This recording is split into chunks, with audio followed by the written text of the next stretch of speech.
khona sithola bazalwane uJesu mawuyiqala lapha phezulu ku verse 22 lithi iBhayibheli uJesu watshela abafundi bakhe lithi iBhayibheli kwasekuhlwile wathi abafundi bakhe abawele bengaphesheya bangena emkhumbini bawela baya ngaphesheya lithi iBhayibheli mase bengena emkhumbini sebewela beya ngaphesheya lithi iBhayibheli kwasekuhlwile egameni lika Jesu hallelujah kusho ukuthi kuJesu uNkulunkulu kwafika isizini yokuhlwa apostoli kwafika isizini yokuhlwa lithi iBhayibheli kwasekuhlwile ngoba kuyenzeka noma simkhonza uJesu ifike isizini yokuhlwa kodwa ukufika kwesizini yokuhlwa akusho ukuthi uJesu esimkhonza akasekho kuyenzeka ukuthi umzalwane uyikholo ufikelwe isizini yokuthi empilweni yakho nje kube nokuhlwa makuhlwileke abantu bayakubalekela bayakushiya ngoba ufikelwe isizini yokuhlwa but ukuthi sekuhlwila kusho ukuthi kohlale kuukuhlwa forever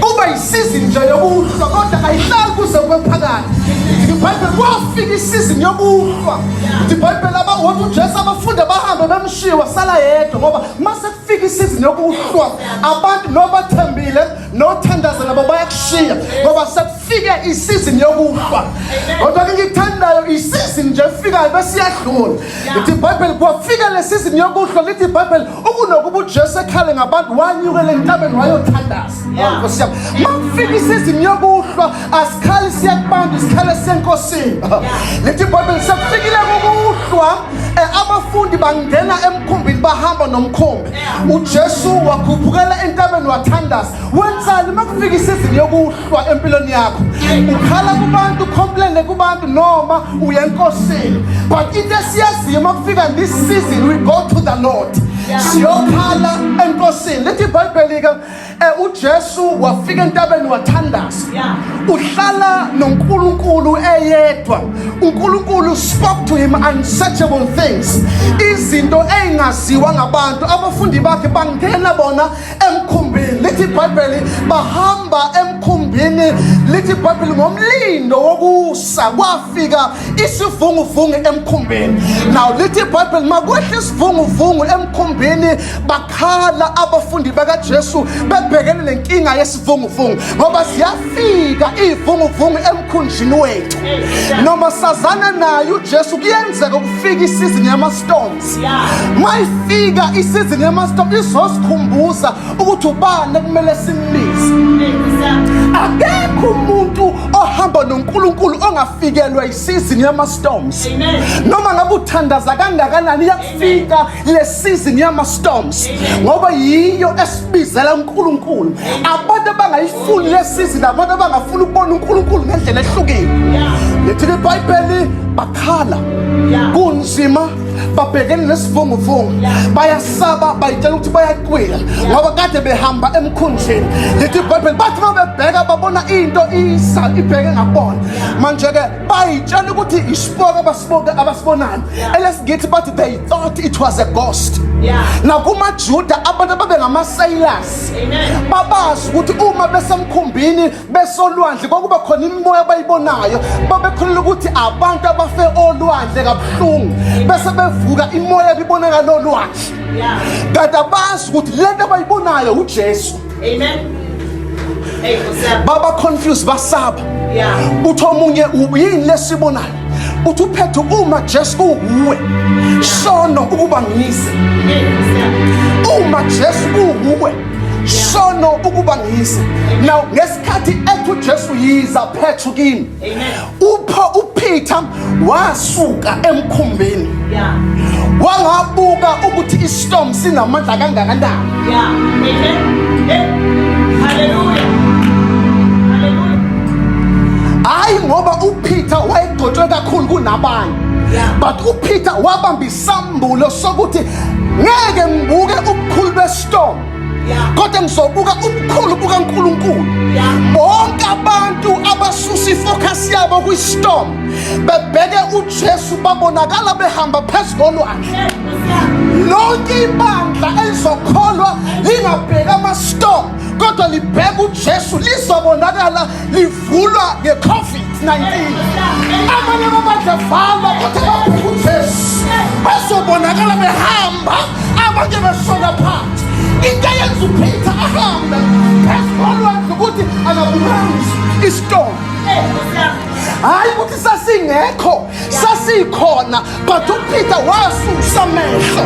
Kodwa ngishumayela namhlanje indomitable ukuthi abantu abazosurvive, abantu abazoshift ifocus, abangeke babuka kuma-storms, abazobuka kuJesu, basho njengoba Davide ethi ngiphakamisa amehlo ami entabeni, usizo lwami luvelaphi? Usizo lwami luvela kuJehova odalile umhlaba nezulu. Bazalwane namhlanje mina ngizothi let us change our focus. Ake shift ukubuka kwethu, singabuki izinto ezishayayo, ake sibuke kuJesu ewumqalisi nomphelelisi wokukhona kwethu. Into yamenza uPeter wahamba. Sizovuka izinto kodwa masibheka kuJesu sizobonakala sidlula. Ungasidlule kanjani kanti ifocus yethu eshintshile. Abantu baqwila ngenxa ukuthi bashintsha ifocus bebheke intweni bengabheka umuntu odalile. Ingxaki yethu sibheka kakhulu i-creation more than the creator. We spend so much time focusing on the creation more than focusing on the creator.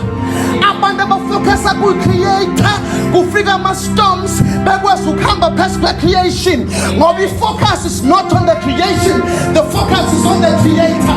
The creator is bigger than the creation. Esimkhonzayo mkhulu kune-storm esibhekana naso. Masifuna ukusurvive during the pandemic. Angeke sibheke ama-stats ukuthi athini, asinendaba nge-vaccine or no vaccine, but our eyes abhekile kuJesu. Change your focus, and the new focus is Jesus Christ. Change the focus, and the new focus is Jesus Christ.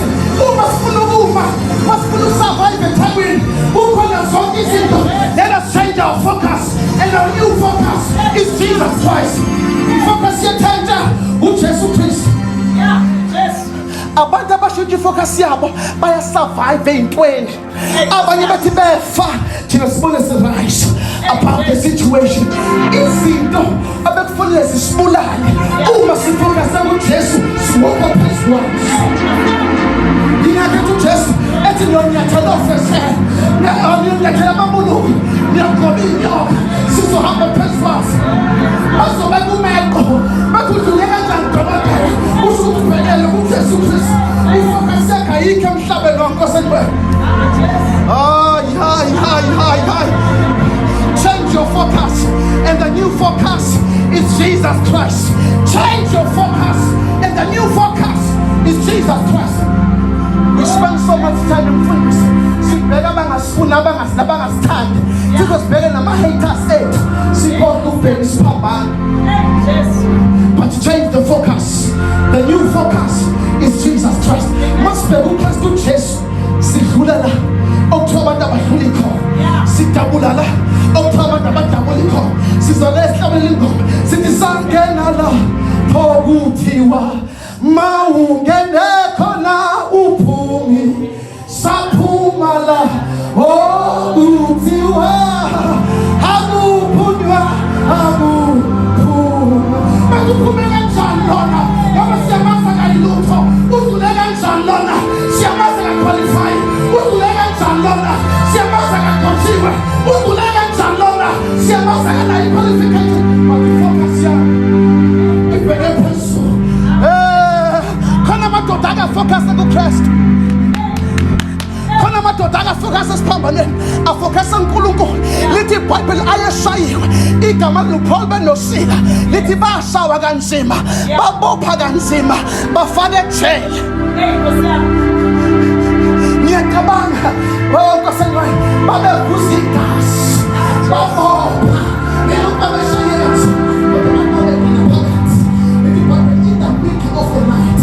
phakathi nobusuku bangabuka ukuthi bashawe kangakanani kodwa basusa ifocus bayibhekise kuKristu uJesu.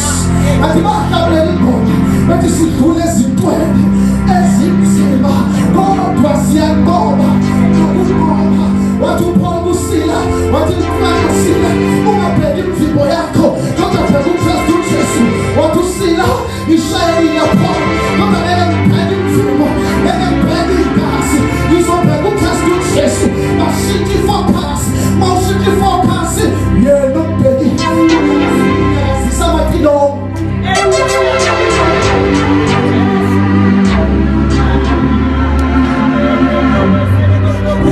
yabona kwasengwele bafaka abantu ejele abantu abafocus kuJesu ngoba noma usathane ngasifaka amantilongweni as long as sifocus kuKristu uJesu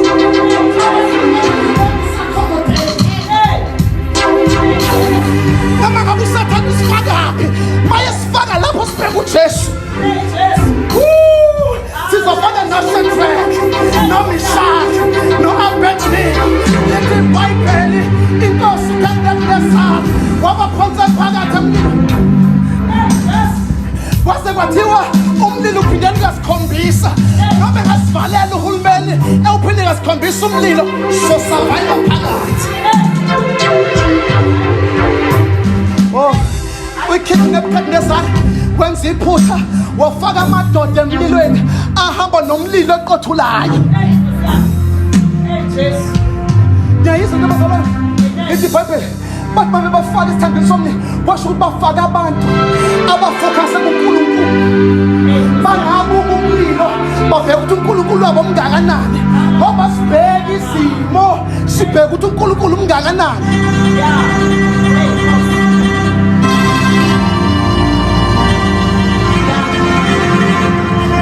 kwesinye isikhathi sispend isikhathi esiningi sikhuluma ngezimo edlula kuzo size sigcine siworship izimo kunokuworship uNkulunkulu kwasenwela ukuzona noma ukubingelela endawo siyaphila iyona iCovid esihamba nayo COVID-19 or no COVID-19 he is seated on the throne uhlale somkhosi igama lakhe uJehova Shama uJehova El-Olam uJehova Nisi uJehova El-Kibo uJehova Iwelwe uJehova Jireh ungikhona igama lakhe umayedi igama lakhe usimalakhe igama lensindiso yethu ibandla kaDavide isimela likaJese our focus Jesus Christ is our new focus. Jesus Christ is our new focus. Noma sithayeka ngapha nangapha athi uPaula noma sicindezeleka ngapha nangapha kodwa siqedeke ngoba ifocus yethu ibhekile uKristu Jesu. Lalela change the focus and the new focus is Jesus Christ. Khona wesifazane elithi iBhayibheli wayenesifo somoya esaphile for 12 years. Abafundi iBhayibheli bathi wesifazane wayenemoya akavumeleki ukuba semphakathini akakwazi ukuba kwi-crowd.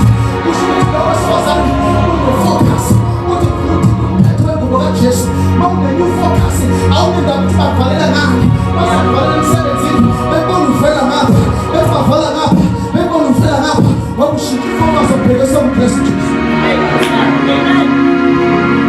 Sengiyathandaza nowesifazane bathi bayamfana bethi wesifazane nomopho akahlangani namadoda nabantu wathi akunendaba ukuthi ngithini kodwa ifocus yami into engiyibukile ayivumeli ukuthi ngingabamba abazali washo noma abantu bengakhuluma bethini nathi as long as sifocus kuKristu Jesu bazokhuluma umpostoli bethi into incela ngiziphumelele but as long as ifocus yakho kunguKristu Jesu bazoxaka ukuqala kanjani ibandla isimo sibheda kanje abanye babandla efanele uvuka kanjani ibandla kanti abazi ukuthi focus yakho ayikho emalini ayikho kuma-titles kodwa ifocus yakho and presenting the gospel of Jesus Christ. Focus yakho kunguKristu Jesu isipho sakho sokuvulela indawo uhlale namakhosi abantu kade bekuyimilisi for isikhathi eside bazobona wenza izinto eyibathatha 15 years wona uyenza within 15 months ngoba ifocus yakho is not what is sick. Hayi bangwele hayi bazalwane let us change our focus and focus on Jesus Christ, and Jesus Christ is our new focus. kwake kwenzeka Nkosi engcwele ngiyaxolisa mama umpostoli ngishumayela izwi kuphela angikwazi ukukhuluma ezinye izinto haleluya kwake kwenzeka Nkosi engcwele awu Jesu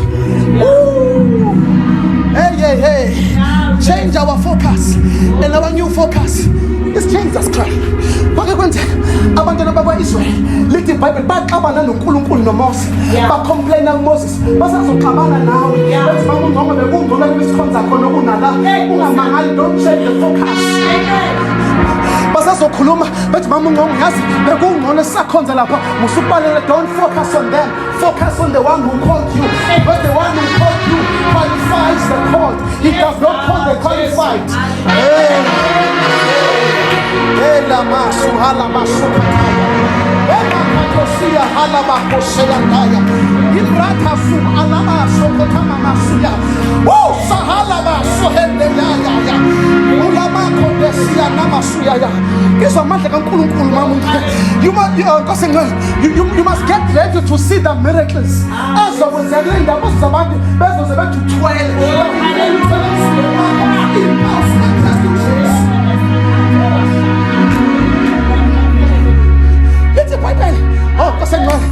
amandla kaNkulunkulu lenta lithi iBhayibheli bacomplaina ngoMose nangoNkulunkulu baze bathi bekungcono eGibhithe lithi iBhayibheli uNkulunkulu wakhipha inyoka zabadla abantu inyoka uMose wagijima uNkulunkulu wathi uNkulunkulu nabo abantu bezihupha wathi uNkulunkulu Moses yakha inyoka yethusi uyiphanyeke phezulu njengalokho uMose waphakamisa inyoka yethusi kanjalo umuntu uKristu Jesu ufanele ukuphakanyiswa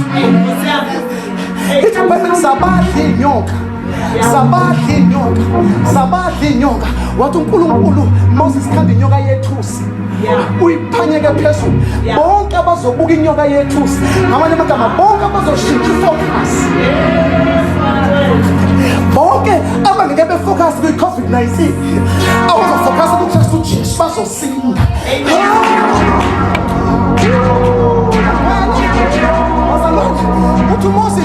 uthi uNkulunkulu Moses bonke abazobheka inyoka yethusi hayi ukuthi inyoka izophela zizoqhubeka zibe khona inyoka kusho ukuthi zifika ifocus yakho ayisekho ifocus yakho isibuye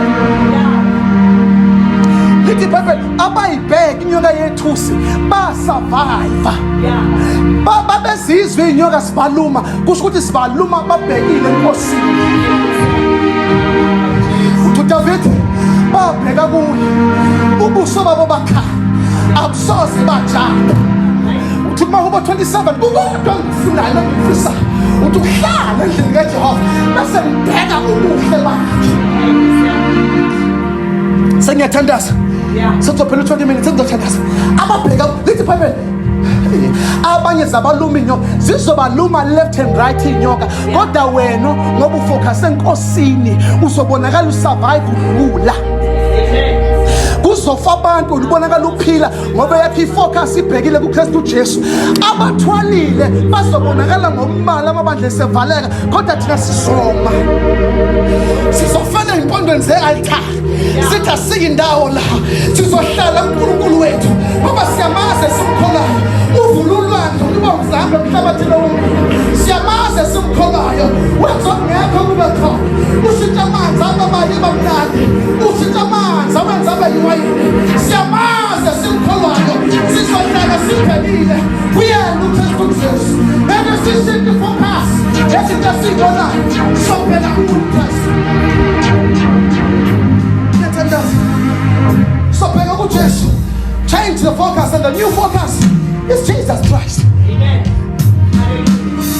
Hey, bazalwane lithi iBhayibheli kwake kwenzeka uMoses wakhipha ama-spies awu-12 waza wahamba yosifaya izwe laseKhenani la uNkulunkulu abathembisa ukuthi bazofika khona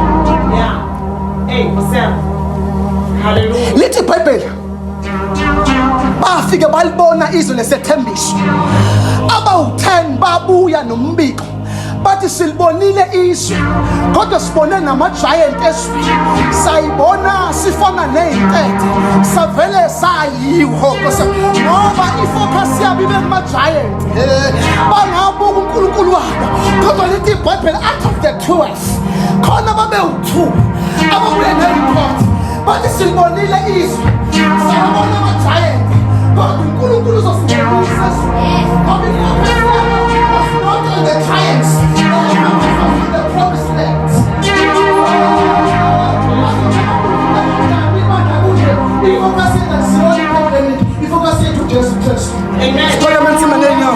Amen. My God, who I can go on and on. uNkulunkulu is revealing so much. Oba no Joseph. Wathenjisa uJoseph ukuthi ngelinye ilanga uzoba yi-prime minister yase-Egypt. Kodwa simbona ngene emgodini, simbona ngene ejele, simbona kule millions. But ngoba ifocus yakhe, hey Nkosi yami. Sibona amehlo ethu phakamisa izandla. Uthi uNkulunkulu khona abantu abadlule esithwele inzima. Kodwa ngicela ungayishintsha ifocus yakho. Angazi ubhekene nani udlula kiphi. Mama ungamuntu uNkulunkulu ungayishintsha ifocus yakho. Amen. Umphostoli ungayishintsha ifocus yakho. Noma sekufika abantu bezoku-advise nezinto ezibenza kanje. Focus on what the Holy Spirit says. Amen. Hallelujah. Ngoba bazofika bezoku-advise. Khale umoya ngcwele kuwo. Angazi udlulaphi. Angazi hlobo lesikomo obhekene naso. Kodwa ngifuna ukuthi into eyenza uPeter aqwile yingenxa ukuthi wasusa amehlo akhe kuJesu wabhekisa emanzini. That is why waqulisa ukususa amehlo akhe kuJesu. Ungawasusi amehlo kuJesu noma singakunetha kangakanani noma singakushaya kangakanani. Don't shift your focus on Jesus Christ. That's standards. Ngamisa izandla zakho. I'm just going to pray for you wherever you are. And ngikubese usengaphambili. Oh Jesus. Oh hallelujah. Total is now lapho khona. Yeah. Don't change your focus. Amen. Focus on Jesus. Our new focus is Jesus Christ. Baba. Uyinkosi engcwele namanje. Amazi Nkosi ama-storms ophela abantu ababhekene nawo. Wena uNkulunkulu uyazazi izifo abadlula kuzona. Abanye babhekene nama-storms emsebenzini. Abanye babhekene nama-storms uNkulunkulu wethu ey'mpilweni zabo. Abanye banama-storms baba nasemakhaya.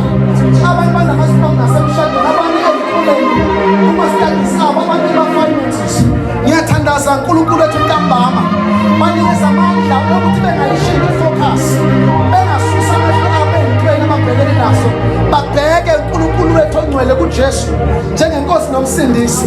Egameni likaJesu khulekela amandla omlilo ebambathe ebagcwalise. Egama likaJesu bame inkosi engcwele ngoba usathane sefungile namadimoni bethi sekuphelile ngabo. But I pray Baba ukuthi bame benganyakaziswa egameni likaJesu. uNkulunkulu wethu make Jesus Christ our new focus. We want to focus on Him and Him alone. Egameni likaJesu Kristu waseNazaretha. We thank you uNkulunkulu wethu ngomsebenzi ozowenza eThekwini. We are going to focus on Jesus Christ. Let's focus emithini, let's focus ekubani, but we are going to focus on Jesus Christ. Ibandla lakho lishaye izandla enkulu. Lishaye umoya ongcwele. Ngicela umphostoli uzothandaza.